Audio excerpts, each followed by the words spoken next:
The abandoned shack at 47 Maple Street looked like every other foreclosed nightmare in Detroit's forgotten neighborhoods. Peeling paint, broken windows, and 30 years of accumulated junk filled every corner. Frank Martinez counted out his last $2,000 in cash, knowing this rotting structure was all his factory pension could buy him. At 68, with nowhere else to go, he'd made peace with dying in this dump. But when Frank began clearing out the debris, his hands trembled as he uncovered a metal box hidden beneath moldy newspapers. Inside were photographs, documents, and evidence that made his blood run cold. The previous owner hadn't just lived here, he'd been hiding the truth about the factory explosion that killed Frank's son 23 years ago. The explosion Frank had always blamed himself for. The explosion that destroyed his marriage, his faith, and his will to live. Now Frank held proof that it wasn't an accident. Someone had murdered his boy and covered it up, but who was watching him through the broken window across the street? Before we jump back in, tell us where you're tuning in from, and if this story touches you, make sure you're subscribed because tomorrow I've saved something extra special for you. Frank's arthritic fingers struggled with the lock on the metal box as October wind rattled the loose window panes.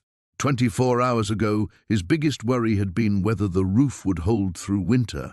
Now, staring at photographs of his son Miguel's workstation taken just days before the explosion, his world tilted on its axis. The pictures were crisp, detailed, clearly taken by someone with access to the restricted areas of Hartman manufacturing. Red circles marked specific machinery and handwritten notes filled the margins, pressure valve tampered with, safety protocols bypassed, shift change 2:15 a.m. The handwriting was shaky but legible, signed with initials R.C. Robert Chen. The name on the property deed Frank had signed yesterday. Frank's chest tightened as memories flooded back.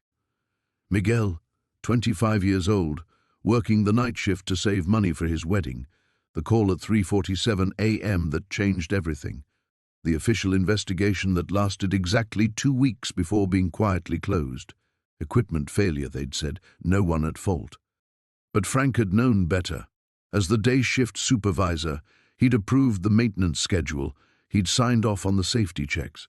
For 23 years he'd carried the weight of his son's death, watching his marriage to Carmen crumble under the pressure of shared grief and misplaced blame. Now, trembling, he pulled out more documents.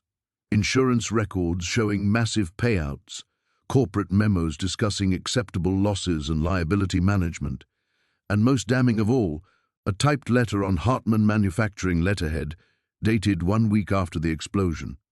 The Chen situation has been handled, payment authorized as discussed. Ensure all documentation remains secured. Any deviation from agreed-upon silence will result in immediate termination of benefits and potential criminal prosecution. Frank's breath came in short gasps. Chen had been an investigator, maybe a whistleblower, someone who'd discovered the truth and been silenced. But why keep all this evidence? Why hide it here in this rotting house? Movement outside caught his eye. A dark sedan had been parked across the street when he'd arrived this morning, but he'd assumed it belonged to another desperate house hunter. Now he could see a figure behind the wheel, binoculars glinting in the afternoon light. His cell phone, an ancient flip model Carmen had insisted he keep, showed no signal. The landline had been disconnected years ago. Frank was alone with explosive evidence and someone watching his every move. He stuffed the documents back into the box, his mind racing. 23 years of therapy, of sleepless nights, of watching Carmen's eyes lose their light every time she looked at him. 23 years of believing he'd failed his son through carelessness or incompetence. Frank needed to get this evidence to someone who could act on it. But who? The Detroit police were overwhelmed and underfunded. The FBI was a fantasy for an old factory worker with no connections. And whoever killed his son had enough power to make Chen disappear and bury an investigation 23 years ago. The sedan's engine started. Frank watched through the grimy window as it pulled away, but his relief was short-lived. They knew where he lived now.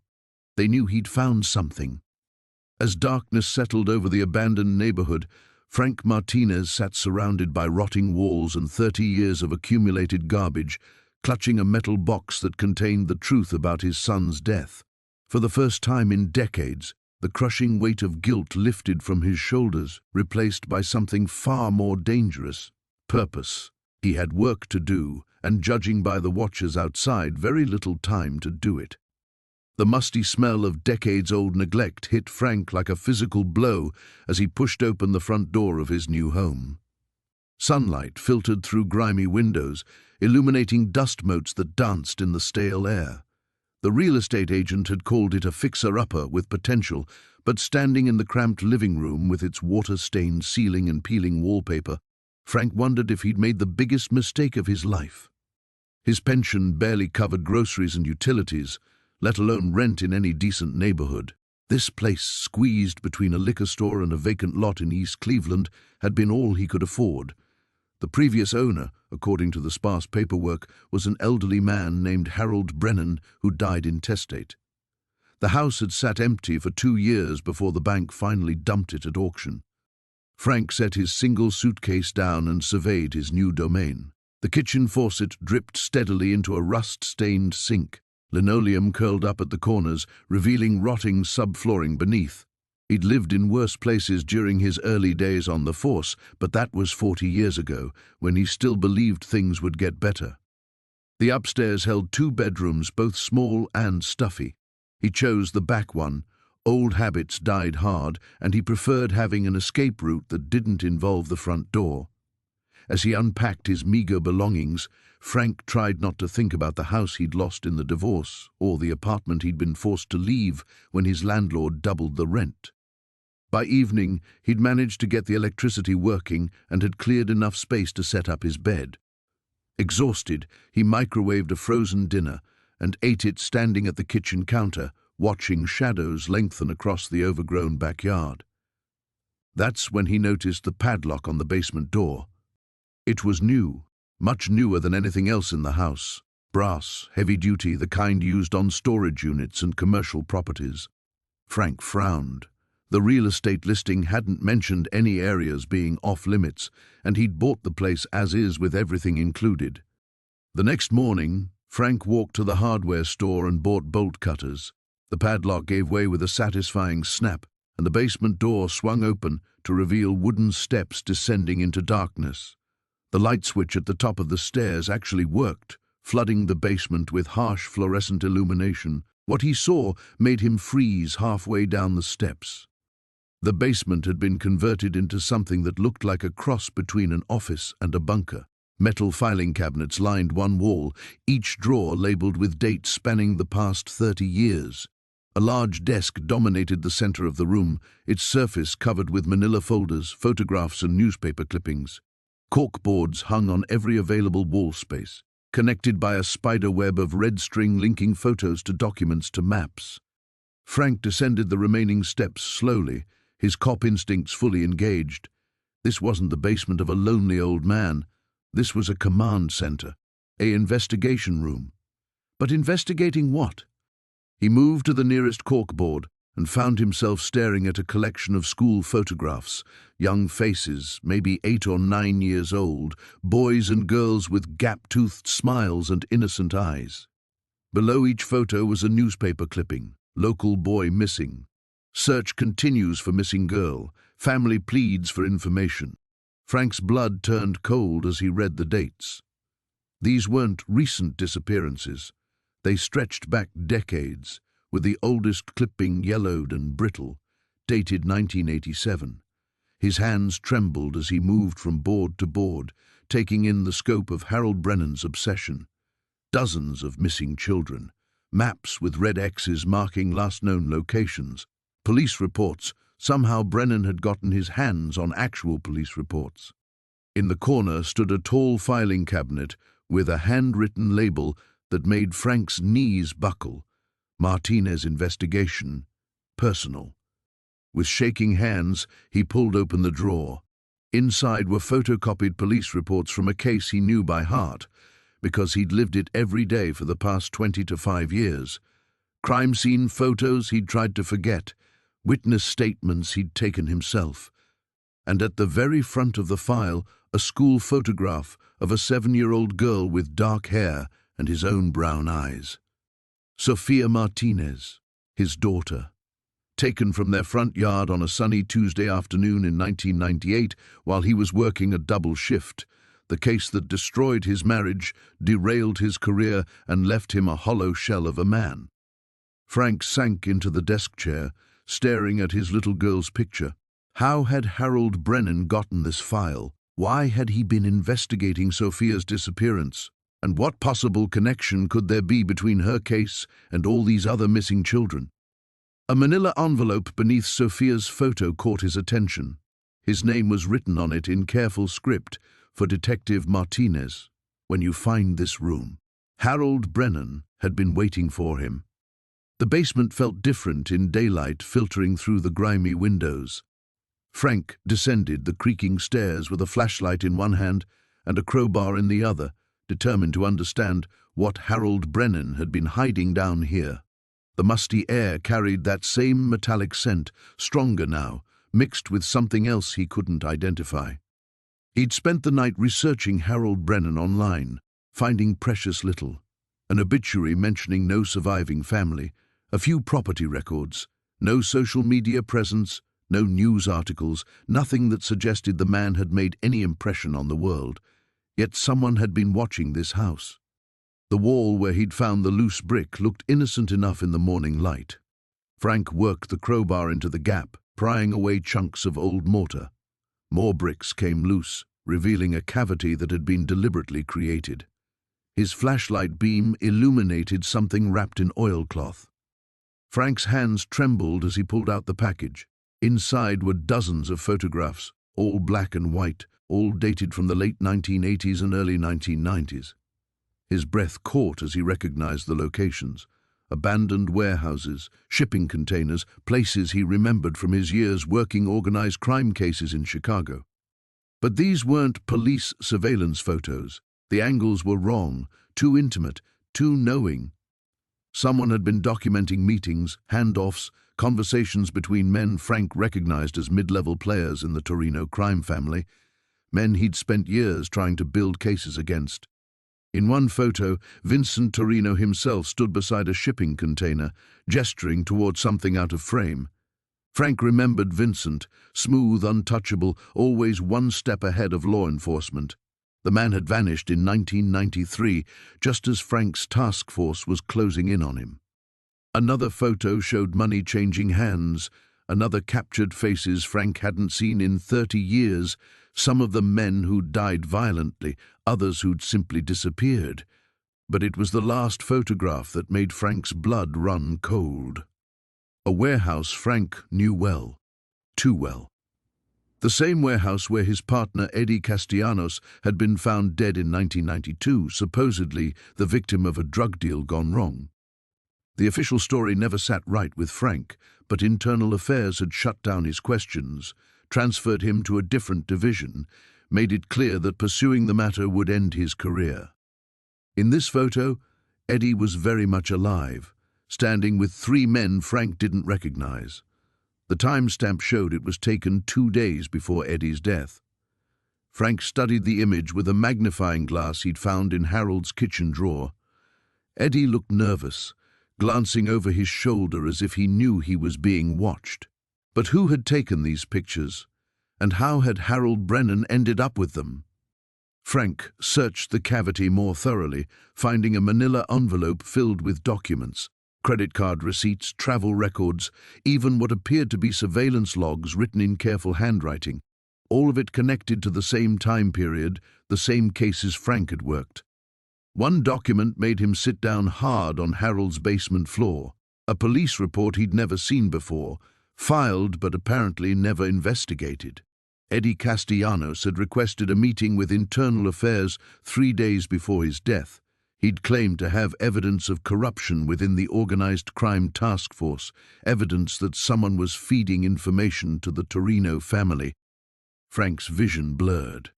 Eddie had been trying to expose a leak, and someone had killed him for it. The drug deal story had been a cover-up, and Frank had spent 30 years believing his partner had gone dirty. His phone buzzed with a text from an unknown number: "Stop digging or join your partner." He photographed every document with his phone, uploaded them to a cloud storage account, then carefully wrapped everything back in the oilcloth. But instead of returning the package to its hiding place, he carried it upstairs. If someone wanted to silence him, they'd have to do it knowing the evidence would surface. The house felt exposed now, its windows like eyes that couldn't blink. Frank checked each room, noting sightlines from the street, escape routes, places where someone could hide. Old habits from his detective days, muscle memory that retirement hadn't erased. As he stood in the kitchen making coffee with hands that shook slightly, Frank realized his quiet retirement had just become something else entirely. Harold Brennan hadn't been a recluse. He'd been a guardian, protecting evidence that could rewrite 30 years of closed cases. And now that responsibility had fallen to Frank. Outside, a car drove slowly past the house, its occupants hidden behind tinted windows. Frank stepped away from the window, clutching the oilcloth package against his chest. Whatever Harold had started, Frank would have to finish. Eddie Castellanos deserved that much. The manila folders felt heavier than they should have as Frank spread them across his kitchen table. 3 days had passed since his discovery in the basement, 3 sleepless nights of wrestling with ghosts he'd thought were finally buried. The coffee had gone cold hours ago, but he barely noticed as he arranged the documents in chronological order. The earliest file dated back to 1987. Frank's hands trembled slightly as he opened it, revealing a collection of photographs that made his stomach lurch. Children's faces stared back at him, some smiling innocently at the camera, others caught in candid moments at what appeared to be various community events. Each photo had been meticulously labeled with dates, locations, and names in Harold's precise handwriting. Frank recognized some of the locations immediately: the old community center on Elm Street, the public library's children's reading room, the defunct movie theater that had shown Saturday matinees for kids, all places where a trusted member of the community could easily blend in, gain access, build relationships. But it was the last folder that made Frank's blood run cold. Inside, he found a detailed map of the neighborhood from 30 years ago, with specific houses circled in red ink. His own former address was there, marked with a star and the notation, M family, 2 children, ages 8 and 10. The notation was dated just 2 weeks before Emma disappeared. Frank pushed back from the table, his chair scraping against the linoleum floor. The room felt smaller suddenly, the walls pressing in as memories flooded back with brutal clarity. He remembered Harold now, not well, but enough: the quiet man who had volunteered at school events, who had helped organize the neighborhood watch after a string of break-ins. The same man who had approached Frank at the grocery store just days before Emma vanished, asking casual questions about his children's schedules, their walk to school, whether they ever played alone in the backyard. The conversation had seemed innocent at the time. Frank had been proud to talk about his kids, grateful that someone in the neighborhood was taking an interest in their safety. Now every word felt like a betrayal of his own daughter. Frank's phone buzzed against the table, a text from an unknown number: "Stop digging or join your neighbor." His blood froze. Frank looked toward the windows, suddenly aware of how exposed he was sitting at the kitchen table. He quickly gathered the files, his movements sharp and urgent. Outside, a car engine started up somewhere down the street, or maybe it was just his paranoia talking. The basement felt different now as he descended the stairs, documents clutched against his chest. What had been Harold's secret repository now felt like Frank's lifeline and his potential tomb. He needed to hide these files, but where? And more importantly, who else knew about them? As he reached the bottom step, Frank noticed something he'd missed before: a small security camera mounted in the corner, its red light blinking steadily. His heart hammered as he followed the camera's wire along the wall to a small digital recorder hidden behind the water heater. The device was still running, still recording. For how long? And who had access to the footage? Frank ejected the memory card with shaking fingers. pocketing it before replacing it with a blank one he found in Harold's desk drawer. If someone was watching him, they'd now see static instead of his activities. But that also meant they'd know he'd discovered their surveillance. The files went into a plastic storage container that he sealed and tucked behind a stack of paint cans. It wasn't perfect, but it would have to do until he could figure out his next move. As he climbed back upstairs, Frank's mind raced through possibilities. Harold was dead, officially, from a heart attack, according to the obituary Frank had found online.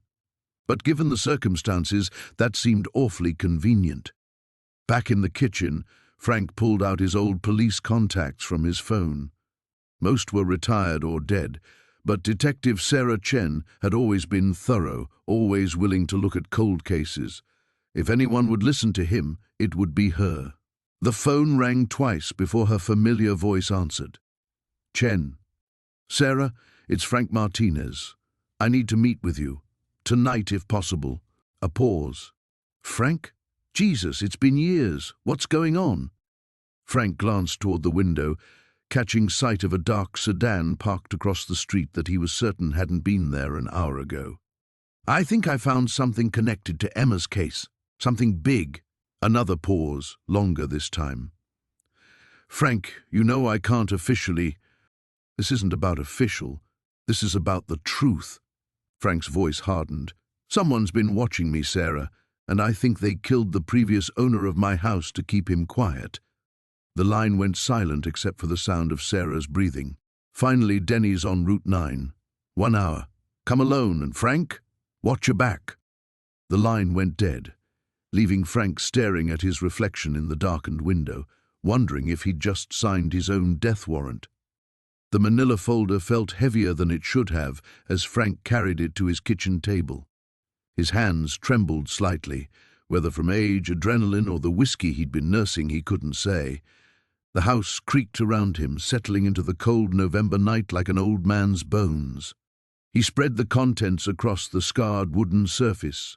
Photographs, documents, newspaper clippings, all meticulously organized by someone who understood the weight of evidence. The top photograph made his breath catch. Maria Gonzalez, 17 years old, smiling at the camera with the kind of hope that only exists before the world breaks you. Frank knew that face, not personally, but professionally. She'd been one of the early cases, back when he still believed the system worked. Her body had been found in the Angeles National Forest, another runaway who'd met a bad end. Case closed, file buried, family left with questions that would never be answered. But according to these documents, Maria hadn't been a runaway at all. His phone buzzed. Unknown number. Martinez. You should have minded your own business, old man. The voice was digitally distorted, mechanical and cold. Frank's training kicked in, even after all these years. Who is this? Someone who knows you've been digging where you don't belong. The Henley house has been empty for months. No one cares about a dead man's fantasies. Fantasies? Frank's grip tightened on the phone. These documents look pretty real to me. A pause. When the voice returned, it carried a new edge. What documents? Frank smiled grimly. He'd been fishing, and something had just taken the bait. Why don't you come over and see for yourself? The line went dead. He immediately began photographing everything with his phone, uploading each image to a cloud storage account his grandson had set up for him. If someone wanted these documents badly enough to threaten him, they were worth preserving. The newspaper clipping was dated 15 years ago. Local businessman donates to youth shelter. The photograph showed a ribbon-cutting ceremony, a younger version of a man Frank recognized from countless political fundraisers and charity events. Richard Blackwood, city councilman, real estate developer, pillar of the community, but in the margins of the article someone had written notes in cramped handwriting. Maria recruited here, November 15th. Below that, a phone number and what looked like a license plate. A car door slammed outside. Frank quickly gathered the most damning documents and stuffed them into a large envelope. The rest he scattered, making it look like he'd been interrupted while reviewing them. He slipped the envelope into his jacket and positioned himself where he could see the front door. Footsteps on the porch. Not the careful approach of someone who belonged there, but the measured stride of professionals. Frank had made enough arrests to recognize the sound. They didn't knock. The lock turned. They had a key. The door opened slowly, and two figures entered.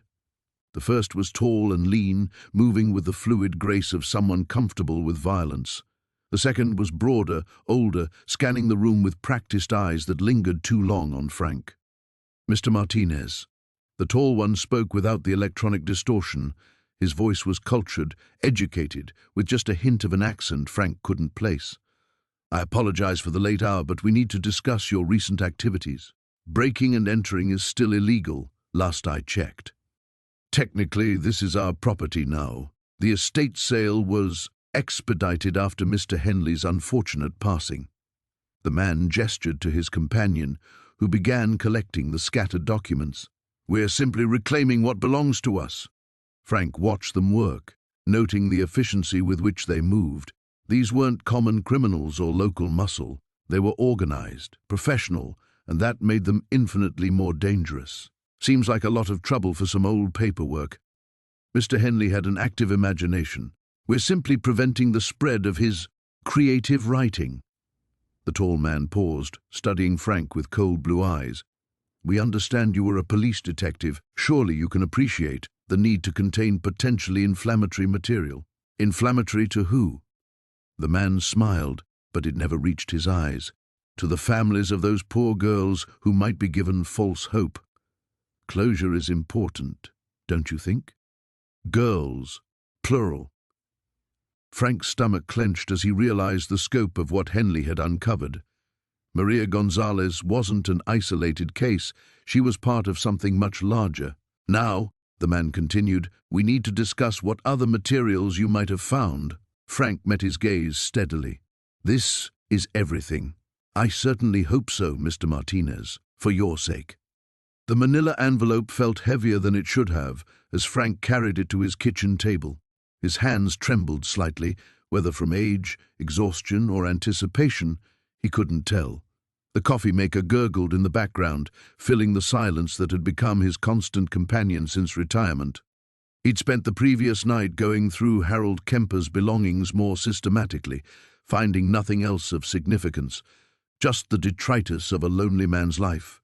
Expired coupons, outdated magazines, a collection of bottle caps that suggested either nostalgia or mild hoarding. But this envelope, hidden behind a loose baseboard in what had been Harold's bedroom, felt different. Important. Frank poured his coffee and sat down, studying the envelope's exterior. No markings, no addresses. Just Harold's spidery handwriting across the front for whoever finds this. The truth about Cedar Ridge. Cedar Ridge. The name hit Frank like a physical blow, coffee sloshing over the rim of his mug. He hadn't heard those words spoken aloud in 37 years, but they lived in his nightmares with crystal clarity. Cedar Ridge Residential School for Boys, the place that had stolen 3 years of his adolescence and left scars that never fully healed. With hands that shook more noticeably now, Frank opened the envelope. Photographs spilled across the table, black and white, some color-faded with age. Frank's vision blurred as he recognized the institutional buildings, the chain-link fences, the dormitory windows that had bars disguised as decorative metalwork. But these weren't the sanitized promotional photos the school had used in their brochures. These were different, hidden, raw. Boys standing in lines, heads shaved, wearing identical grey uniforms. Frank searched their faces, looking for his own 13-year-old features, but the photos seemed to predate his time there. The children looked thin, hollow-eyed, afraid. In several images, adult figures loomed over them, administrators Frank didn't recognize, wearing the false smiles of predators. But it was the documents beneath the photographs that made Frank's blood run cold.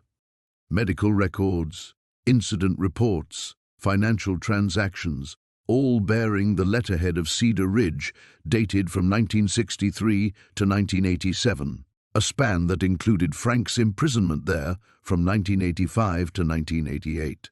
The papers detailed systematic abuse, malnutrition disguised as discipline, experimental drug trials conducted on unwilling subjects, and worse things that Frank's mind refused to fully process.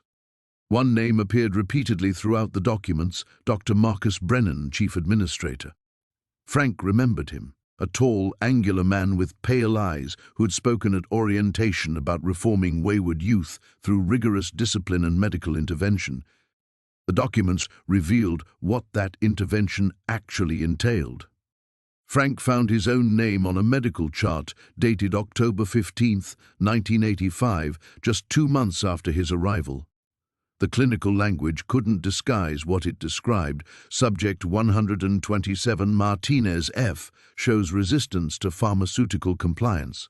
Recommend increased dosage of experimental compound 4B. Note: subject reports memory fragmentation and temporal displacement. Document for future reference. He remembered being sick that fall, violently ill for weeks. The staff had told him it was flu, had isolated him in the infirmary where Dr. Brennan visited daily with injections that left Frank feeling disconnected from his own body. He'd lost chunks of time, whole days that vanished from his memory. When he'd told his assigned counselor, they'd increased his medication. A handwritten note clipped to his file made Frank's vision narrow with rage. Martinez showing signs of retained memory regarding Project Tabula. Recommend enhanced conditioning protocol. This subject must not retain actionable intelligence. Project Tabula. Another name he'd never heard but somehow feared instinctively. Frank rifled through more documents, finding references to government funding, Department of Defense contracts, and research partnerships with pharmaceutical companies. Cedar Ridge hadn't been a reform school, it had been a testing ground. The state had been paid to provide subjects for human experimentation, and Frank had been one of hundreds of children sacrificed to medical ambition and bureaucratic greed. At the bottom of the envelope, Frank found a letter in Harold's shaky handwriting. I worked at Cedar Ridge for 12 years as a maintenance supervisor.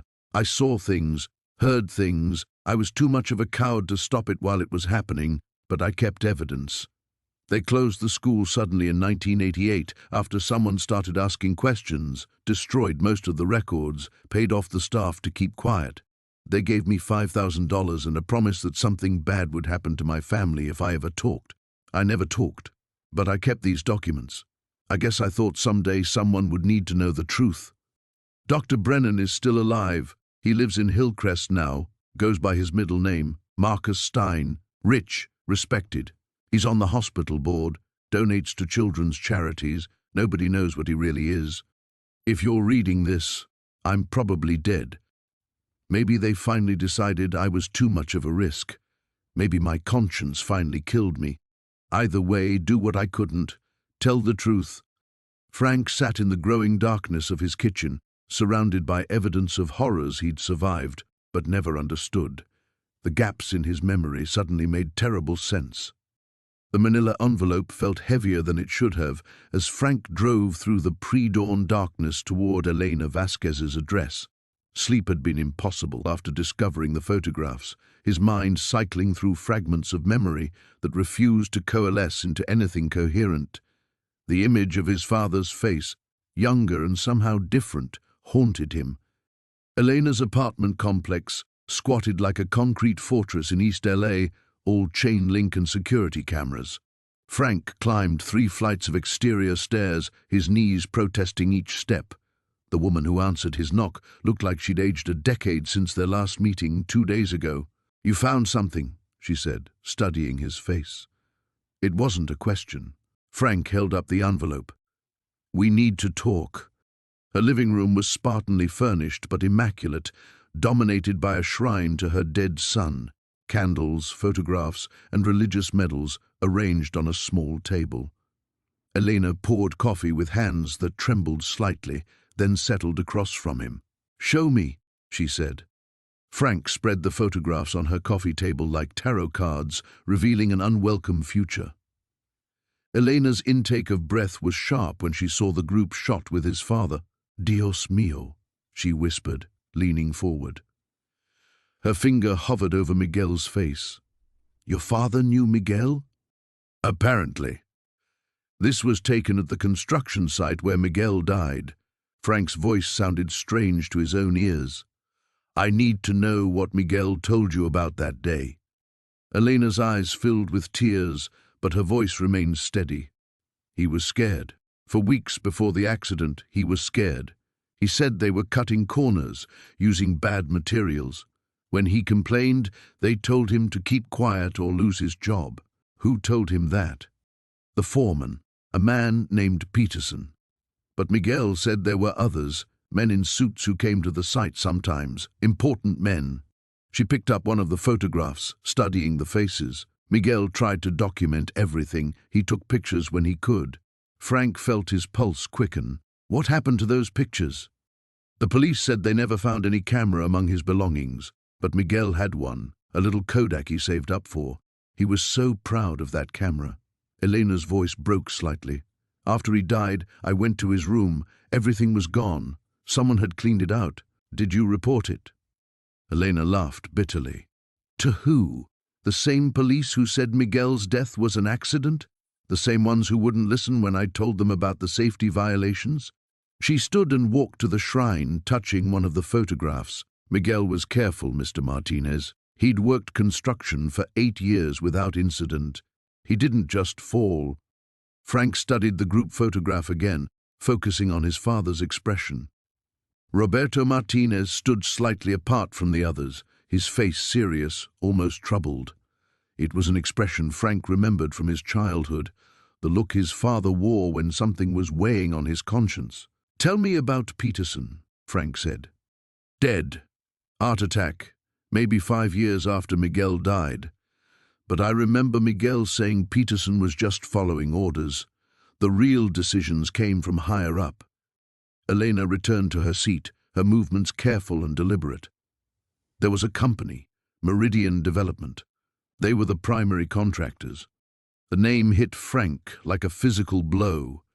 Meridian Development had been in the news recently, a major player in Los Angeles construction with connections to City Hall and deep pockets for political contributions. Their CEO, Jonathan Meridian, was the kind of man who appeared at charity galas and ribbon cuttings, all silver hair and expensive suits. "You recognize the name," Elena observed. "Yeah." Frank gathered the photographs, his mind racing. "Elena, if Miguel took pictures, if he was documenting problems at the site, where would he have hidden them?" "I searched everywhere after he died. His room, his locker at work, even asked his friends. Nothing." She paused, studying Frank's face. But Miguel was clever. He didn't trust banks, didn't trust landlords. If he wanted to hide something, where? Elena walked to a small bookshelf and pulled out a worn Bible. From between its pages, she extracted a key. "Miguel gave me this the week before he died. Said if anything happened to him, I should look in the place where workers keep their real treasures." Frank examined the key. It was small, brass, with numbers etched on the side. Storage unit? Or a safety deposit box? Somewhere official with records. Elena's eyes met his. "I never used it. I was too afraid of what I might find. But you're here now, and your father—" She gestured at the photographs. "Maybe it's time." Frank pocketed the key, feeling its weight like a promise or a threat. Outside, the sun was beginning to rise, painting the sky the color of old blood. He had the distinct feeling that once he turned that key, there would be no going back. "I'll find out what happened to Miguel," he said, meaning it.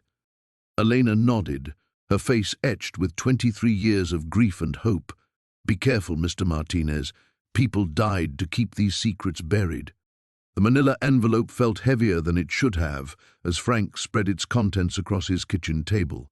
The overhead light cast harsh shadows across photographs that made his stomach clench. Sarah Chen, barely 18, smiled up at him from what looked like a high school graduation photo. Another showed her working at what appeared to be a restaurant, apron tied around her waist, eyes bright with hope. Frank's hands trembled as he picked up the police report. Sarah had been found 3 days after Frank's daughter Maria died in the same hospital, Different floors, different circumstances, but the same cold institutional walls had witnessed both tragedies. While Frank had been drowning in grief, another family had been destroyed just rooms away. The official cause of death was listed as complications from a routine procedure, but Margaret Holloway's handwritten notes told a different story. Inconsistent medication logs, a surgery scheduled without proper consent forms, a young woman who spoke limited English, alone and afraid, who trusted the people in white coats to help her. Frank rubbed his eyes, trying to push away the memory of Maria's final days. The promises from Dr. Reeves that everything would be fine, the experimental treatment that was supposed to save her, the way the medical team had grown increasingly evasive as Maria's condition deteriorated. A soft knock at the door made him freeze. Frank quickly gathered the papers, shoving them back into the envelope. Through the peephole, he saw a woman in her 50s with graying hair pulled back severely. She wore a dark business suit and the kind of expression that suggested she wasn't selling insurance. "Mr. Martinez, I'm Detective Laura Voss. I'd like to speak with you about Margaret Holloway." Frank's mind raced. He could pretend he wasn't home, but his truck was in the driveway. He could lie, but cops usually knew when someone was lying. Instead, he opened the door but kept the chain latch engaged. "What about her? May I come in? I think you'll want to hear what I have to say." Something in her tone made Frank hesitate. Voss didn't have the aggressive stance of someone looking to arrest him. If anything, she seemed almost nervous. "Show me your badge first." She held it up to the gap in the door. It looked legitimate, though Frank was no expert. After a moment's consideration, he unlatched the chain and stepped aside. Voss entered and glanced around the sparse living room before focusing on Frank. Margaret Holloway was found dead in her apartment 4 days ago. The official ruling is suicide, but I have reason to believe otherwise. Why are you telling me this? Because your name was in her appointment book. She had you scheduled for yesterday afternoon. Voss pulled out a small notebook. She also had several newspaper clippings about your daughter's death. Care to explain that connection? Frank felt the blood drain from his face. Margaret had been investigating Maria's case too. That's why she'd wanted to meet with him. I think she believed there were irregularities in my daughter's treatment. At Mercy General Hospital? Yes. Voss nodded slowly. The same hospital where Margaret worked for 30 years before she was suddenly terminated 6 months ago. She moved closer to Frank, lowering her voice. "Mr. Martinez, I think Margaret discovered something that got her killed, and I think whatever she found might relate to your daughter's death." The envelope on the kitchen table felt like it was burning a hole through the wood. Frank weighed his options: trust a cop he'd never met, or continue trying to handle this alone. The bruises on his ribs from yesterday's beating made the decision easier. "There's something you should see." Frank retrieved the envelope and handed it to Voss. She examined the contents carefully, her expression growing darker with each page. "Jesus Christ," she whispered, studying the photographs of Sarah Chen. "This girl died the same week as your daughter. Look at this." She held up one of Margaret's notes. Sarah was brought in for a minor procedure, appendectomy. Should have been routine, but, according to this, she was given an experimental drug protocol, same one mentioned in your daughter's file. Voss looked up at Frank, her eyes sharp. "Mr. Martinez, I think we're looking at illegal human experimentation." The words hit Frank like a physical blow. He sank into a chair, thinking of Maria's trust in Dr. Reeves, her belief that the experimental treatment would cure her cancer. Had she been nothing more than a test subject? How many others? Frank asked quietly. "I don't know yet. But Margaret was systematic. If she documented these 2 cases, there are probably more." Voss carefully returned the papers to the envelope. "The question is, who was running these experiments, and how high up does this go?" Frank thought about the men who had ransacked his house, their professional efficiency, the way they'd known exactly what they were looking for, high enough to kill anyone who gets too close to the truth. The morning light filtering through the kitchen window felt different somehow, as if the house itself had shifted overnight. Frank sat at Harold's old table, The manila envelope's contents spread before him like pieces of a jigsaw puzzle that refused to form a complete picture. The photograph stared back at him, Sarah's young face frozen in time, her smile innocent and trusting. His coffee had grown cold hours ago, but he couldn't bring himself to move. Every instinct screamed that he was missing something crucial, some connection that would make sense of Harold's obsession with his daughter's case. The old man had been meticulous, almost pathological in his documentation, yet there were gaps, important ones. The sound of gravel crunching in the driveway made Frank's blood freeze. He swept the photographs into the envelope, his movements sharp and practiced despite his age. The footsteps on the porch were deliberate, unhurried, someone who belonged or wanted to appear that way. 3 measured knocks echoed through the house. Frank approached the door cautiously, the envelope clutched against his chest. Through the peephole he saw a woman in her 50s, professionally dressed, with steel grey hair pulled back severely. She wore the kind of smile that never reached the eyes, the expression of someone accustomed to getting what they wanted. "Mr. Martinez?" Her voice carried through the door, smooth and controlled. "My name is Carol Brennan. I represent certain interests regarding this property. Might we have a word?" Frank's hand hovered over the deadbolt. The name meant nothing to him, but everything about her presence felt wrong. What kind of interests? The kind that could be very beneficial to a man in your position. She paused, and he could almost hear her calculating. "I understand you've had some financial difficulties. We might be able to help with that." The envelope seemed to burn against his chest. "I'm not interested in selling." "Oh, but Mr. Martinez, I think you'll find our offer quite compelling. May I come in? It's rather public out here, and some conversations are better had in private." The threat was subtle, but unmistakable. Frank's mind raced through his options. Running wasn't realistic.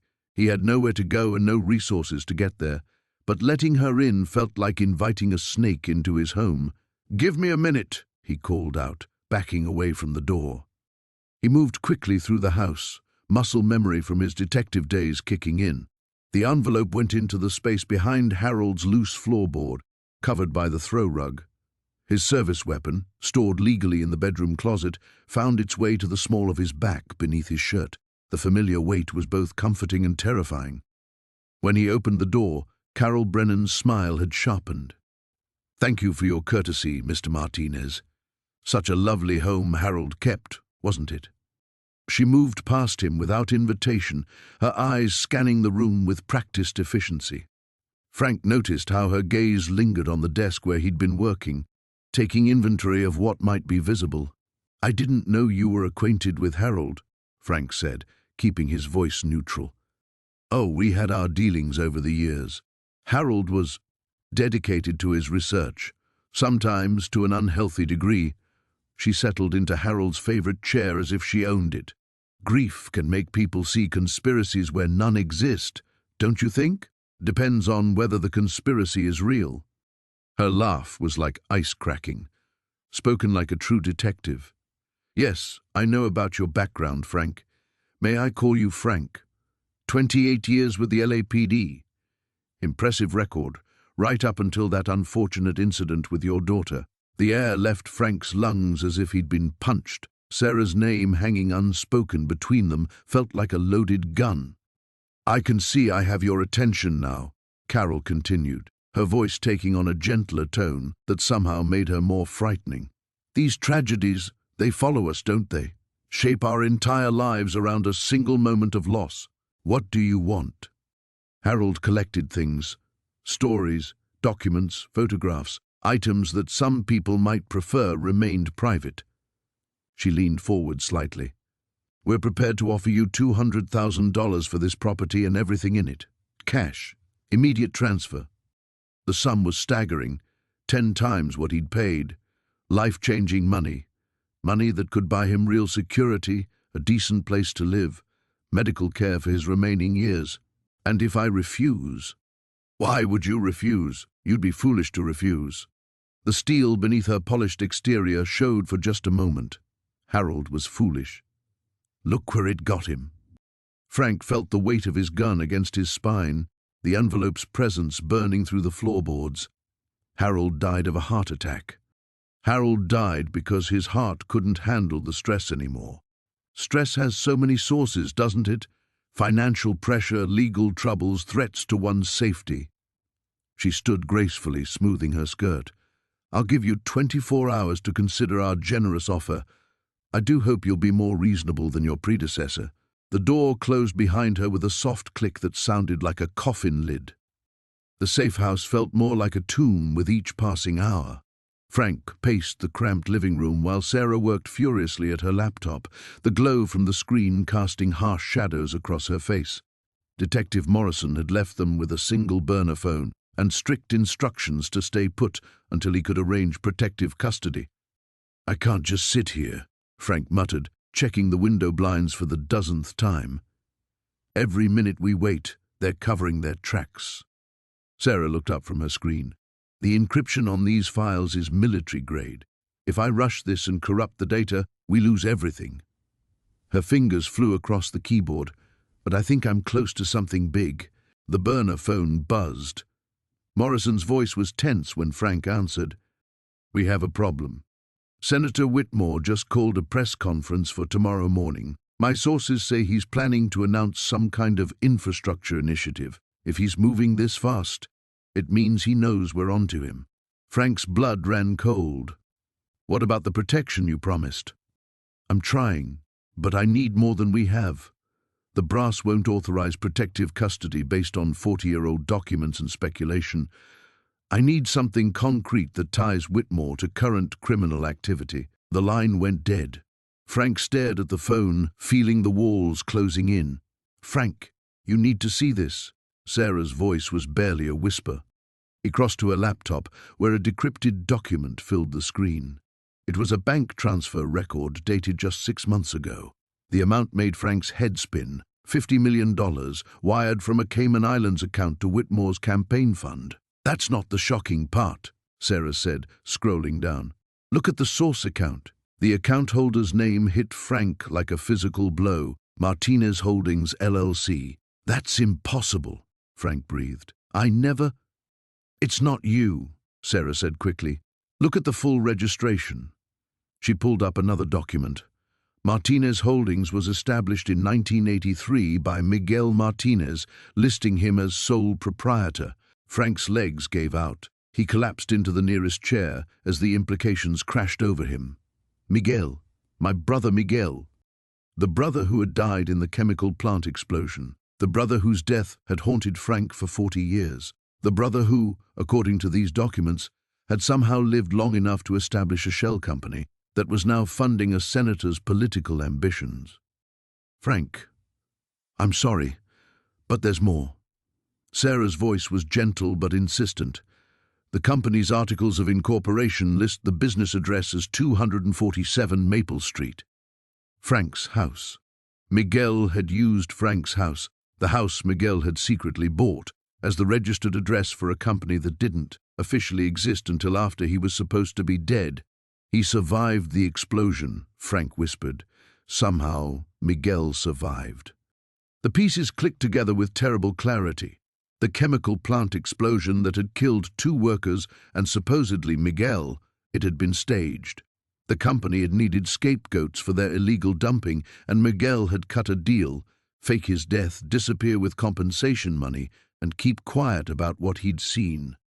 But Miguel had been smarter than they'd realized. He'd used his knowledge to build something bigger, creating a web of blackmail and financial manipulation that reached all the way to the Senate. Sarah, we need to get out of here. Now. She looked up, alarmed. What? Why? Don't you see?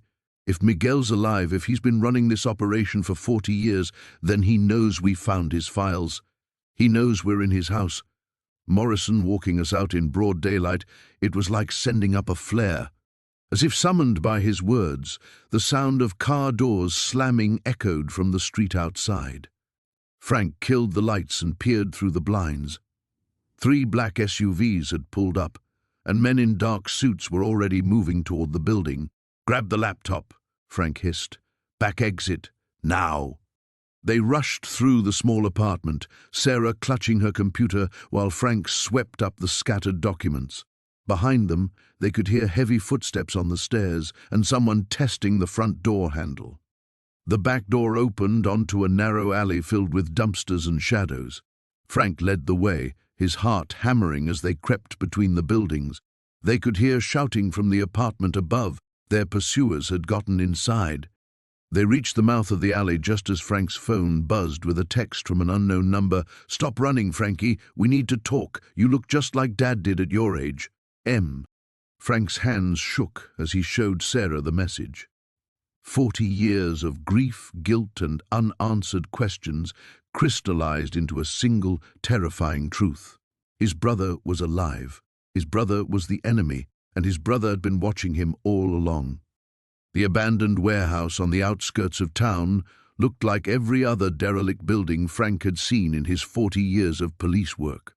Rust-stained corrugated metal, broken windows patched with plywood, weeds growing through cracks in the asphalt. But Elena's meticulous notes had led them here, and Frank's instincts told him they were close to something significant.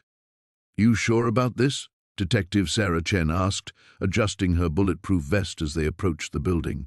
She'd insisted on backup, but Frank had convinced her to keep it minimal.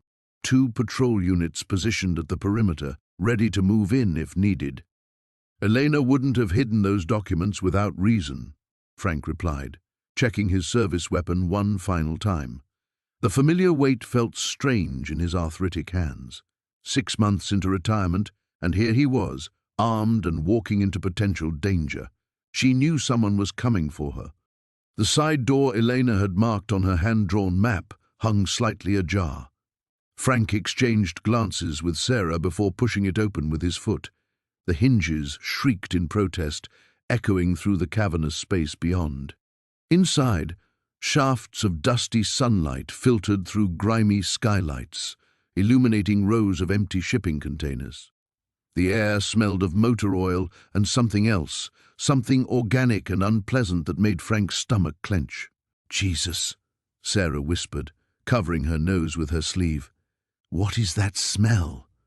They moved deeper into the warehouse, their footsteps muffled by years of accumulated dust and debris. Frank's flashlight beam swept across the containers, most of them bearing shipping labels in Spanish and English. Many showed signs of forced entry, cut padlocks, pried open doors. "Frank, over here." Sarah's voice carried from the far end of the warehouse near a makeshift office constructed from plywood and corrugated panels. Frank hurried toward her, his beam joining hers on what remained of a desk and filing cabinets. Papers were scattered everywhere, many bearing water damage and what looked like deliberate tears. But it was the wall behind the desk that made Frank's blood run cold. Photographs, dozens of them, tacked to a corkboard that stretched from floor to ceiling. Young faces, mostly Latino, some barely teenagers. Each photo bore a name, a date, and a location written in Elena's careful handwriting.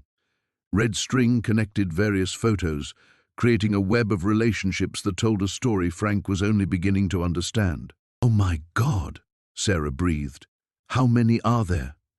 Frank counted quickly, his finger moving across the board. 47, maybe more. He leaned closer, studying the dates. They spanned nearly 15 years, with the most recent from just 3 months ago. One photograph made him stop breathing entirely. There, in the bottom corner, was a face he'd seen in his nightmares for 23 years. Miguel Santos, age 16, disappeared on his way home from his job at the auto parts store. The case that had haunted Frank's career, the one that had driven him to work longer hours, chase down every lead, and ultimately burn out his marriage and his health in pursuit of answers that never came. "Frank, you okay?" Sarah's voice seemed to come from a great distance. "This boy," Frank said, his voice barely a whisper. He pointed to Miguel's photograph. "I worked his case, never found him, never found so much as a trace." Sarah stepped closer, studying the web of red string. "Look at this." Elena connected him to at least 6 other disappearances. "And this," she pointed to a series of numbers written beside each photo. "Could these be locations? GPS coordinates? Frank pulled out his phone, typing in the coordinates next to Miguel's photo. The satellite image that loaded showed a rural area about 60 miles north of the city. Farmland, mostly with scattered buildings and what looked like a large compound surrounded by high fences. "We need to call this in," Sarah said, but Frank was already moving toward another section of the warehouse where more containers sat in shadows. "Frank, wait." But he couldn't wait. Not when he was this close to answers about Miguel Santos. Not when Elena Vasquez had clearly died trying to expose something that connected to the worst failure of his career. The container Frank approached had been recently opened. Fresh scratches marked the metal around the lock mechanism, and the doors hung slightly ajar. He pulled them open wider, his flashlight revealing the interior. Empty now, but not always. Restraints had been bolted to the walls. A bucket sat in one corner. Scratches in the metal showed where fingernails had clawed desperately at the walls. And there, carved deep into the metal near what would have been eye level for a teenager, were two sets of initials, M, S, and below them, "Help me." Frank's knees nearly gave out. Miguel Santos had been here, had been kept here, had died here probably, while Frank and his team chased false leads and bureaucratic dead ends. "Sarah," he called, his voice hoarse. "Call for the crime scene unit and get me everything we can find on this warehouse's ownership history." He stared at those carved initials, promising the ghost of Miguel Santos that this time, finally, he would find the truth. The emergency room's fluorescent lights buzzed overhead as Frank sat in the hard plastic chair, Elena's blood still under his fingernails. She'd been unconscious when the paramedics arrived, a thin trickle of blood running from her temple where she'd hit the kitchen counter. The doctors said she had a concussion but would recover. They'd moved her to a private room an hour ago. Detective Morrison appeared in the doorway, his expression grim. "How is she?" "That's normal with head trauma. Sometimes the memories come back." Morrison pulled up a chair. "We found tire tracks in your driveway. Looks like whoever did this came prepared to leave fast." Frank's phone buzzed. Another unknown number. He'd been getting calls every 20 minutes since arriving at the hospital, always silence when he answered. Then the line going dead. "They're watching us." The calls, among other things. Frank showed Morrison the latest message that had appeared on his phone. "Undrop it or she dies next time." Morrison studied the screen. "We can trace this. By the time you do, Elena could be dead. Or me. Or both." Frank pocketed the phone. "They're escalating because we're close to something they can't afford to lose. What did you find in that safe deposit box?" Frank had been dreading this question. The documents were locked in his truck outside, but sharing them with Morrison would make the detective a target too. On the other hand, keeping them secret hadn't protected Elena. Financial records, payments from Hartwell Industries to shell companies, but also something else, a list of names, military personnel from Operation Desert Storm. Morrison leaned forward. "Your unit?" "Some of them, including soldiers who died in friendly fire incidents that were never properly investigated." Frank's voice dropped. Elena found patterns in the deaths. Soldiers who'd been asking questions about equipment failures, about orders that didn't make sense. "You're talking about a cover-up spanning decades. I'm talking about murder." Frank met Morrison's eyes. Robert Chen wasn't the first, he was just the most recent. The detective was quiet for a long moment. "You know what you're alleging? The kind of people you'd be going up against? The kind who think breaking into an old man's house and attacking a social worker is acceptable collateral damage." Frank stood up. "I need to see Elena." Morrison grabbed his arm. "Frank, listen to me. If what you're saying is true, we need to do this right. Federal agencies, proper jurisdiction, witness protection if necessary. While Elena lies in a hospital bed with a target on her back." Frank shook his head. "They've already shown they'll hurt innocent people. How long before they decide loose ends need cutting permanently?" Elena was sitting up when Frank entered her room, looking pale but alert. A white bandage covered the left side of her forehead, and her eyes had a slightly unfocused quality that worried him. "Hey," she managed a weak smile. You look worse than I feel. Doubt that. Frank pulled a chair close to her bed. Elena, I'm sorry. This is my fault. Stop.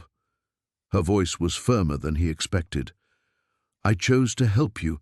I knew there were risks. You didn't know they'd come after you in your own home. Neither did you. She shifted, wincing slightly.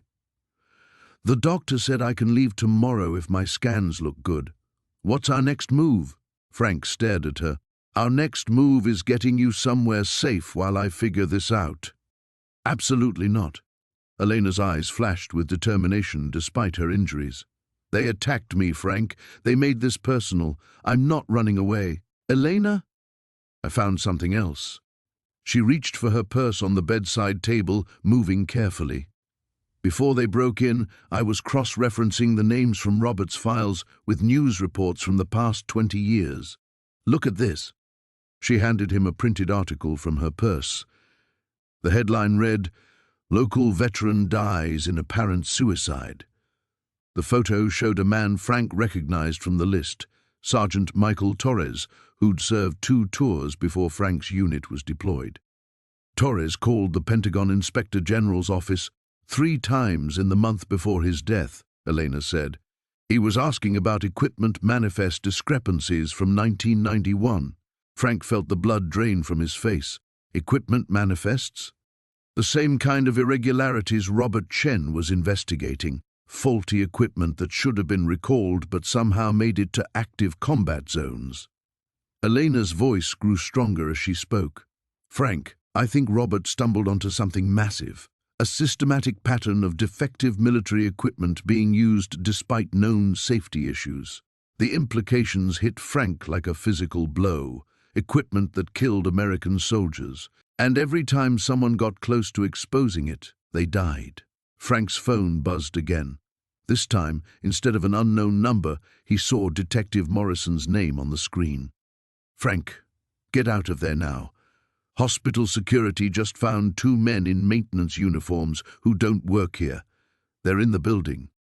Frank's hands trembled as he stared at the photograph Elena had just placed on the kitchen table. His own face, 30 years younger, looked back at him from beside Maria Santos, Elena's sister, his former partner, the woman whose death had haunted him for decades. You knew her, Elena whispered, her voice barely audible above the rain pelting the windows. You were there when she died. The coffee mug slipped from Frank's grip, shattering against the floor. Hot liquid splashed across his boots, but he barely noticed. The past was rushing back like a dam burst. Maria's laugh, her fierce determination to expose the corruption they'd uncovered, the way she'd looked at him the night before she was killed. How did you get this? Frank's voice cracked. Elena's eyes were bright with unshed tears. I found it in Harold's things after he died. There were dozens of photos, documents, recordings. He'd been investigating my sister's murder for 30 years. Frank sank into a chair, feeling every one of his 68 years. Maria was my partner. We were working a case, a smuggling operation that went higher up the chain than anyone wanted to admit. She was going to testify before a grand jury, and they killed her for it. The official report said it was a robbery gone wrong. But Maria was too careful, too smart.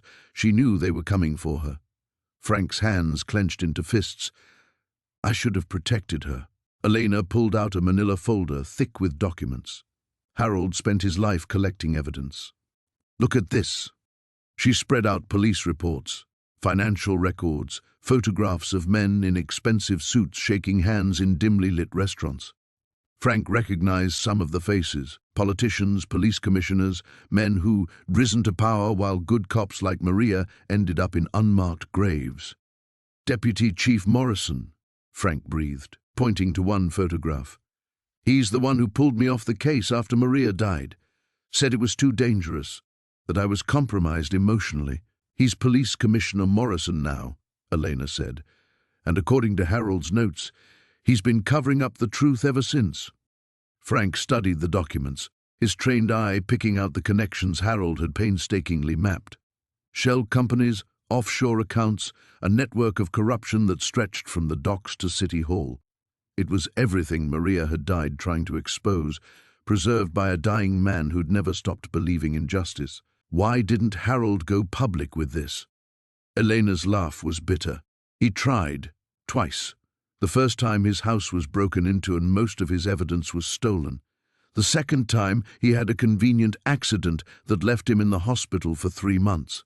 After that he got smarter, hid everything, kept quiet, waited for the right moment.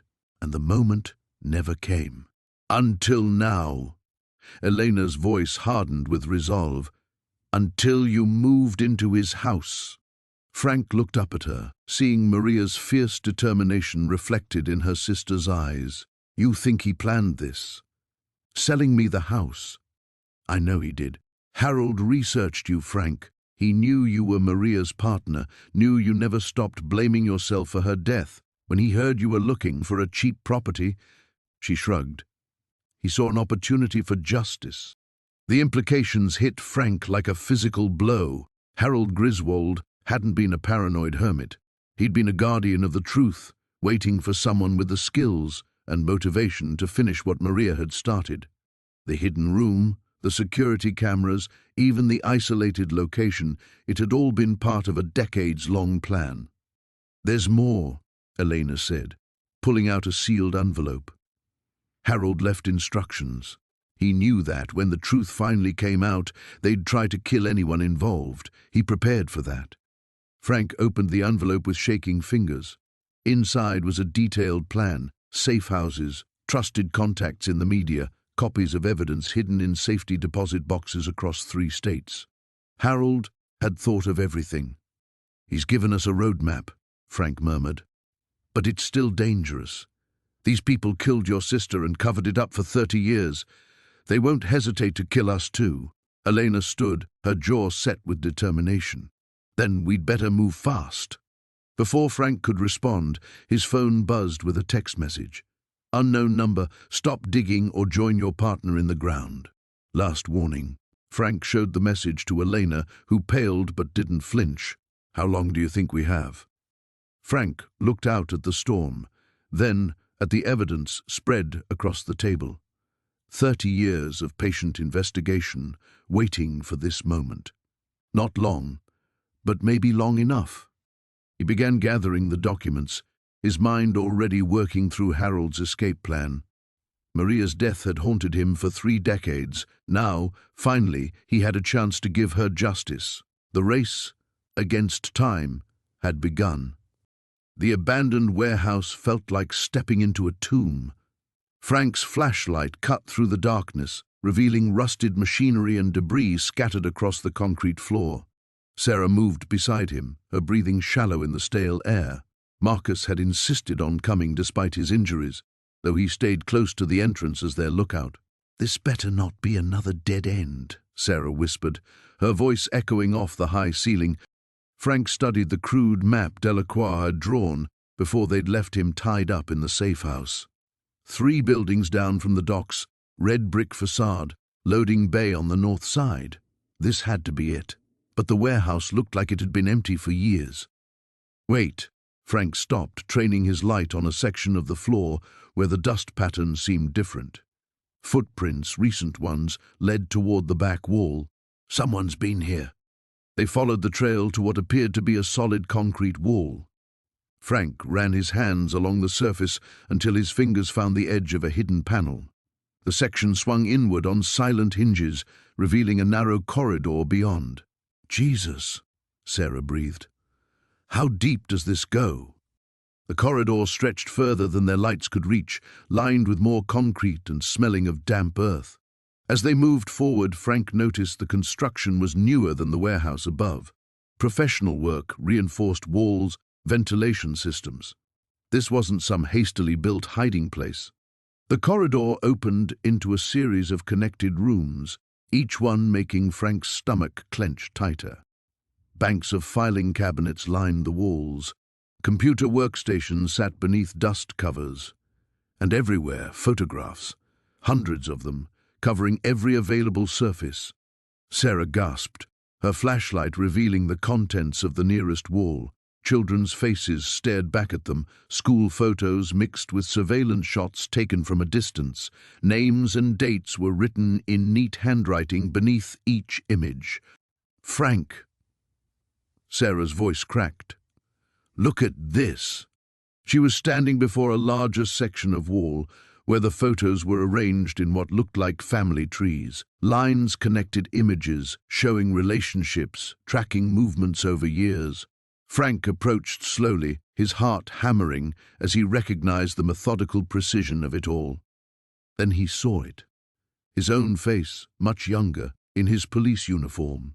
A red line connected it to another photo. Danny, his son, smiling in his Little League uniform. The same photo Frank kept on his nightstand. "They were watching you," Sarah said. "For years they were watching your family." Frank's hands shook as he traced the connections. Photos of Danny at school, at the park, getting into Frank's car. Someone had been documenting his son's entire life, and Frank had never known. But it was the photo at the center of Danny's cluster that stopped Frank cold. His son, older than Frank had ever seen him, standing beside a man in an expensive suit. The timestamp showed it was taken 3 months after Danny's supposed death. "That's impossible," Frank whispered. His knees nearly buckled. "Danny died in that accident. I identified his body." Sarah studied the photo more closely. "Frank, look at the man he's with." Frank forced himself to focus beyond his son's face. The man was older, distinguished, with silver hair and cold eyes. Frank had seen that face before, in newspaper photos and political coverage. Judge Harrison Blackwood, the man who'd presided over the Millbrook case. The man who'd ensured every piece of evidence against the powerful defendants had been ruled inadmissible. "They faked Danny's death," Sarah said, her voice barely audible. "They took him." The room seemed to spin around Frank. Everything he'd believed, everything he'd grieved for 15 years, had been a lie. His son wasn't dead. But if Danny was alive, where was he now? And what had they done to him all these years? Frank forced himself to keep looking, following the trail of photos chronologically. Danny aging, always with different handlers, always under surveillance. The most recent photo was dated just 6 months ago. His son, now a grown man, walking out of what looked like a medical facility. "We need to document everything," Sarah said, already pulling out her phone to photograph the walls. "This is evidence of a conspiracy that goes back decades." Frank continued searching, his detective instincts taking over despite his emotional turmoil. In the filing cabinets, he found detailed records. Financial transactions, coded communications, lists of names that read like a who's who of political and business leaders. But it was the folder marked insurance policies that chilled him most. Inside were detailed files on dozens of people, their families, their weaknesses, children who'd been taken, spouses who'd died in convenient accidents, career-ending scandals that had silenced potential whistleblowers. "They've been doing this for decades," Frank said, creating leverage, eliminating threats. Danny wasn't the only one. A sound from the corridor made them both freeze. Footsteps, multiple sets, moving with military precision. "Marcus," Sarah whispered into her radio. Static answered her back. The footsteps were getting closer. The warehouse smelled of rust and decades of neglect. Frank pressed his back against a concrete pillar, listening to footsteps echo through the cavernous space. 3 sets, maybe 4. They'd found him faster than he'd expected. His phone had 1 bar of signal. Elena's contact glowed on the screen, but he couldn't risk the sound of a call. Instead, he typed rapidly, "Warehouse District, Pier 47. They have Sarah. Come armed." The footsteps stopped. In the silence, Frank heard something that made his blood freeze. Sarah's muffled cry from somewhere deeper in the building. "Martinez!" The voice belonged to Detective Rawlings, but there was no authority in it now, only desperation. "Let's talk this through. Nobody else has to get hurt." Frank checked his service weapon. 6 rounds left. He'd faced worse odds in Afghanistan, but never with an innocent civilian's life hanging in the balance. Sarah Chen had risked everything to help him expose the truth about the missing children from St. Margaret's. Now she was paying the price for his crusade. Moving carefully between the maze of abandoned machinery, Frank worked his way toward the sound of Sarah's voice. Each step brought back memories of house-to-house fighting in Kandahar, the same hyper-awareness of every shadow and sound. But this wasn't a foreign battlefield, this was his own city, corrupted from within. "The files are already uploaded, Rawlings," Frank called out, keeping his voice steady. "Your boss's names, the adoption records, the money trail, it's all online now. Killing us won't stop anything." A harsh laugh echoed from the darkness. "You think this is about us? You stupid bastard, you have no idea how deep this goes. Those children, what happened to them? It was just the beginning." Frank rounded a corner and spotted movement through a gap in the machinery. Two figures guarded a metal staircase leading to an elevated office. Through the grimy windows, he could make out Sarah tied to a chair. "The beginning of what?" Frank shouted, genuinely wanting to know. Each revelation had led to bigger questions, a conspiracy that seemed to grow with every thread he pulled. "Population control," came a new voice, cold, clinical. Dr. Harrison Voss stepped into view, the man whose signature Frank had found on dozens of suspicious medical records. "The children we selected weren't random, Martinez. They carried specific genetic markers. We were trying to prevent something far worse than you can imagine." Frank's finger tightened on the trigger. This man had signed off on experiments that used kidnapped children as test subjects. Whatever justification he offered was meaningless. "Those kids had names," Frank said, thinking of Maria's bright smile in the photograph. "They had families who loved them. And now millions of families will survive because of their sacrifice," Voss replied. "We identified carriers of a genetic sequence that would have led to a pandemic. We were working on a cure."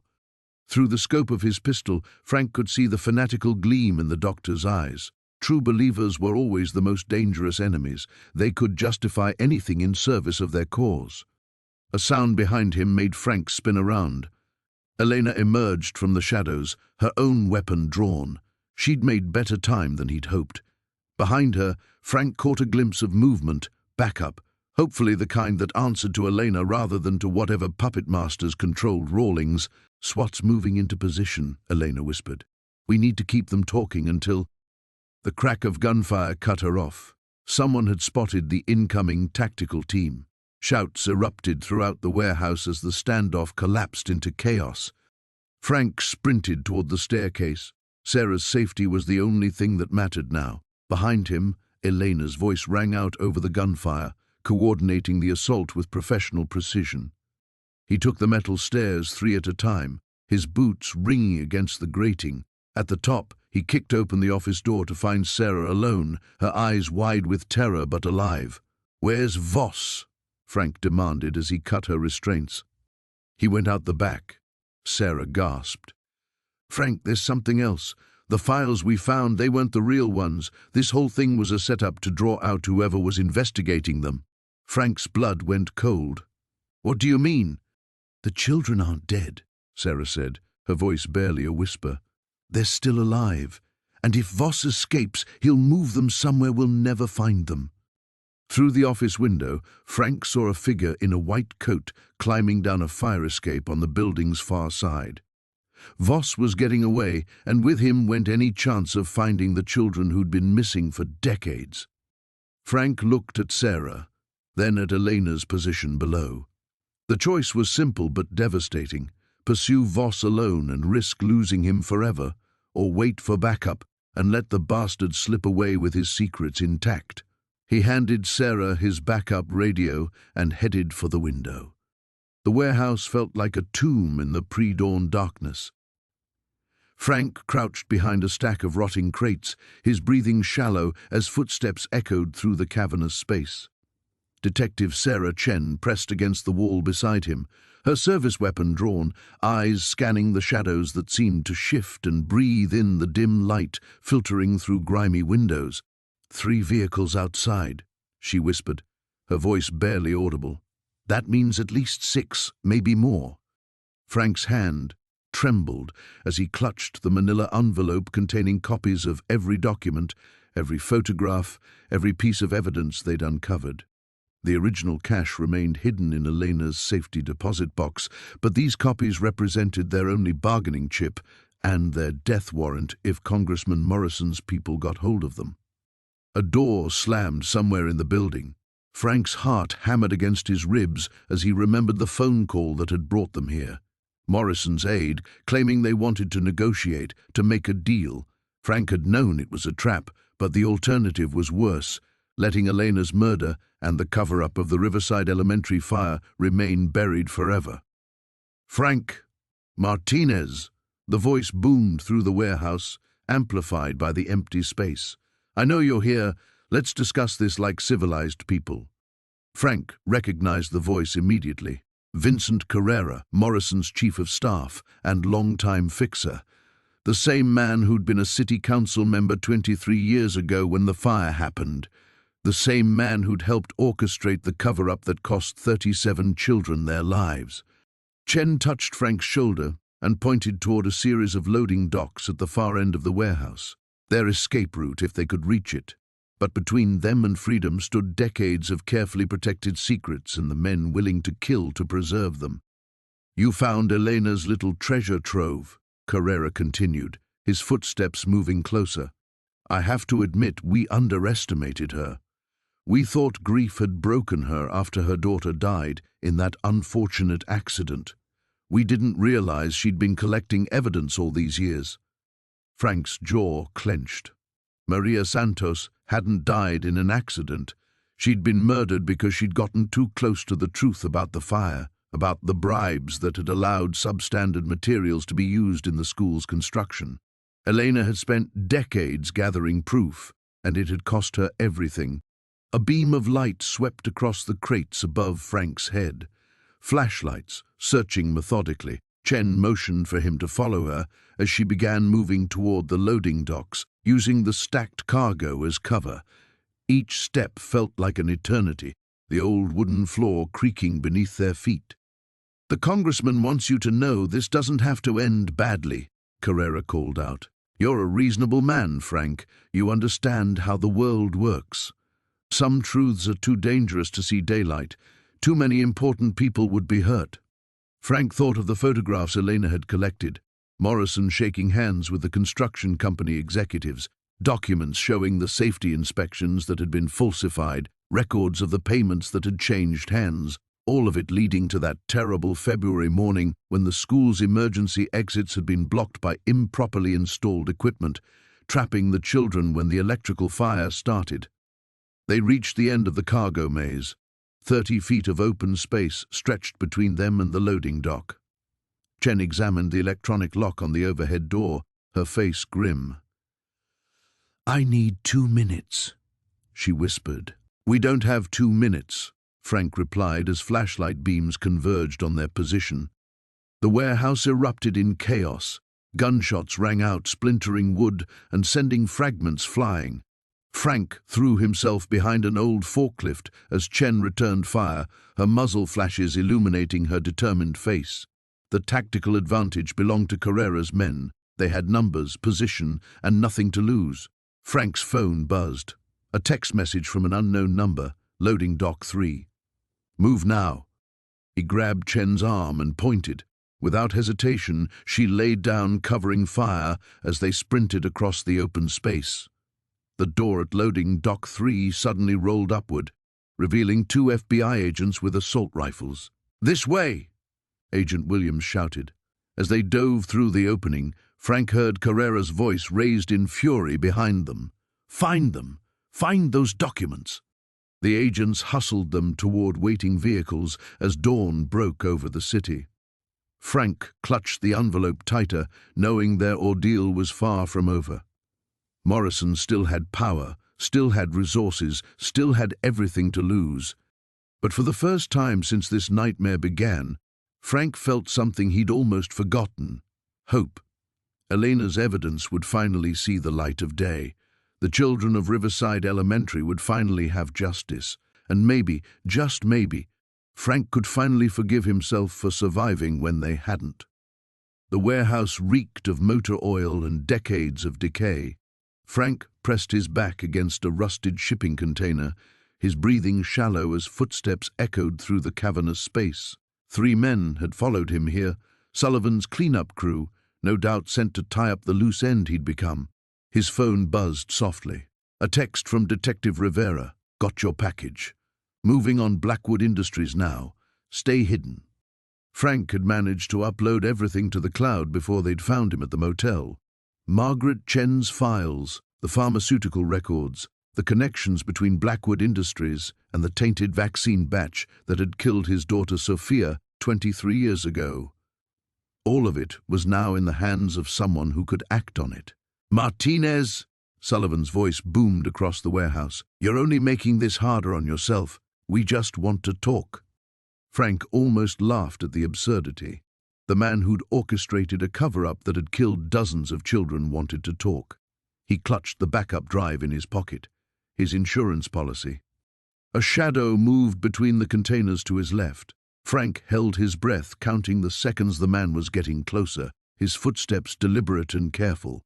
Frank picked up a chunk of concrete debris, waited for the figure to round the corner, then hurled it as hard as he could toward the far end of the warehouse. The crash echoed like a gunshot. All 3 sets of footsteps immediately moved toward the sound, giving Frank the opening he needed. He slipped between containers, working his way toward the loading dock he'd spotted on his way in. Nothing here, one of the men called out. He's still in here somewhere, Sullivan replied. Check every container, every shadow.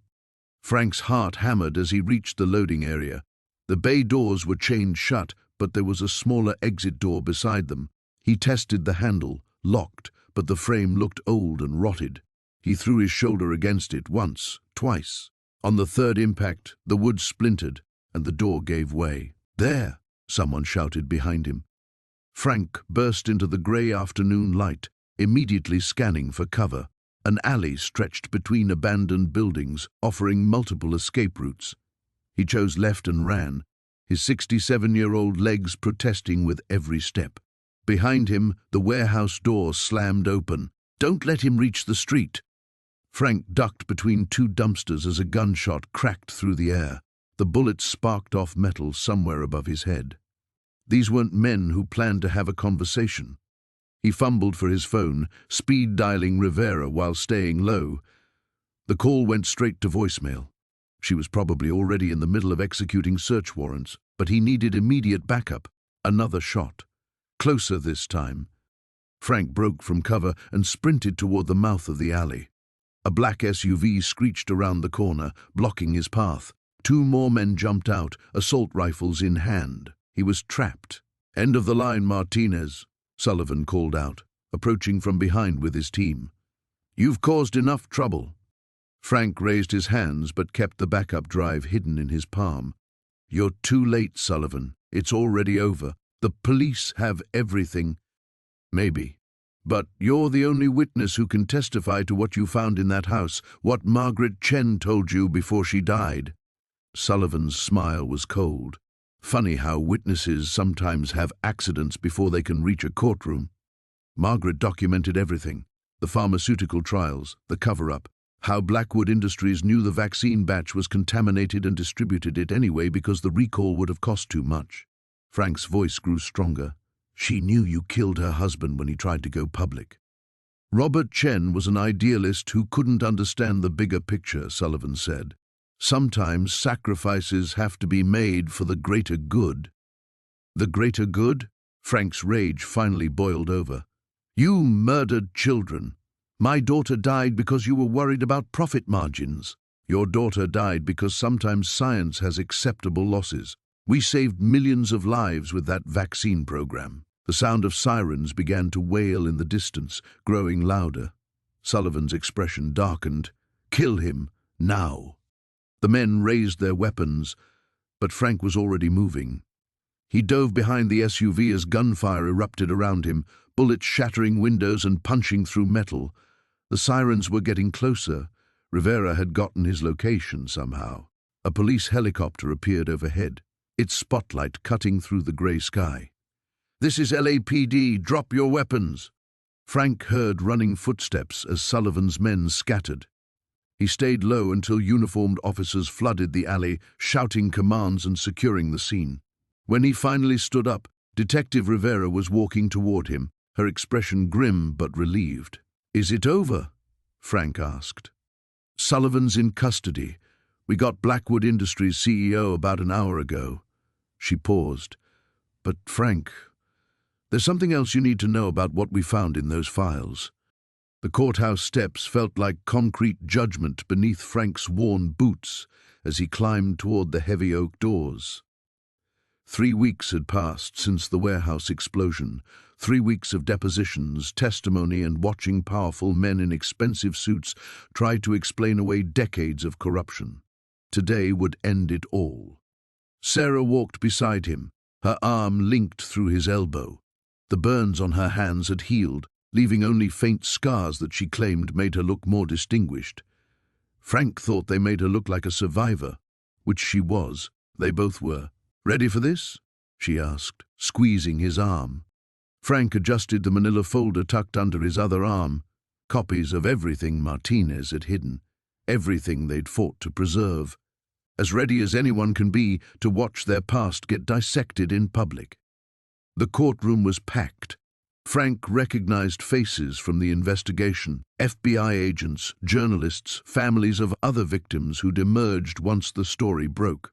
Senator Morrison sat at the defendant's table, his silver hair perfectly styled but his face hollow. The man who'd once commanded rooms with his presence now looked diminished, fragile. Judge Catherine Walsh called the court to order, her voice carrying the weight of 40 years on the bench. Frank had testified 3 days earlier, recounting how Martinez's hidden documents had revealed the conspiracy that reached from small-town police departments to the halls of Congress. How bribes and threats had buried his family's murder for decades. Now came the reckoning. "Has the jury reached a verdict?" Judge Walsh asked. The foreman, a middle-aged woman with kind eyes, stood slowly. "We have, Your Honor."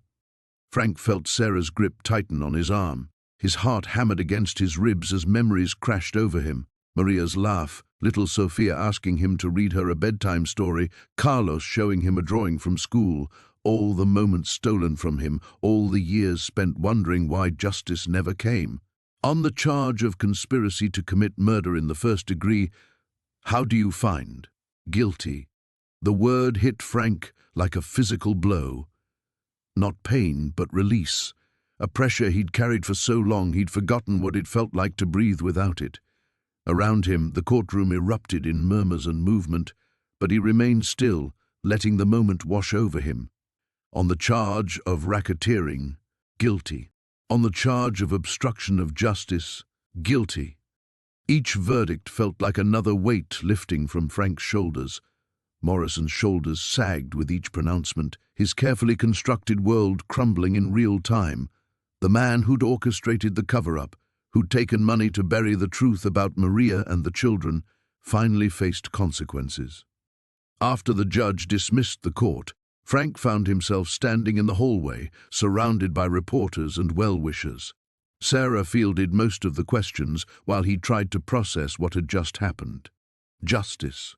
After all these years, actual justice. "Mr. Martinez?" Frank turned to see a young woman with a notepad and earnest eyes. "I'm Jessica Chen from the Tribune. I was wondering if you could tell us what you plan to do now?" Frank considered the question. What did he plan to do? For decades, his entire existence had revolved around this moment, this resolution. He'd never really thought about what came after. "I'm going home," he said finally. "To the house Martinez left me. I'm going to fix it up proper." It wasn't the dramatic answer the reporter wanted, but it was the truth. The little house that had started this whole journey, Martinez's final gift and burden, had become something unexpected. Home. Later, as the courthouse emptied and the media circus moved on to other stories, Frank and Sarah sat on a bench in the small park across the street. The autumn air carried the scent of burning leaves and the promise of winter. "Do you really think it's over?" Sarah asked. Frank watched a squirrel gather acorns near their feet, preparing for the cold months ahead. "The legal part is," Morrison will die in prison. The others involved are either dead or facing their own trials. He paused, thinking. But the part where I learned to live with peace instead of anger, that's just beginning. Sarah smiled, the expression transforming her weathered face. I think Martinez would be proud. He spent his last years trying to make amends, and you finished what he started. Frank reached into his jacket and pulled out a small envelope. One final letter from Martinez, found hidden in the house's foundation during recent repairs. He'd read it a dozen times, but the words still carried weight. The truth doesn't erase the past, but it can free us to build a better future. You know what? Frank said, standing and offering Sarah his hand. I think it's time we stopped looking backward and started looking ahead. Together they walked away from the courthouse, leaving the ghosts of the past behind and stepping into whatever came next.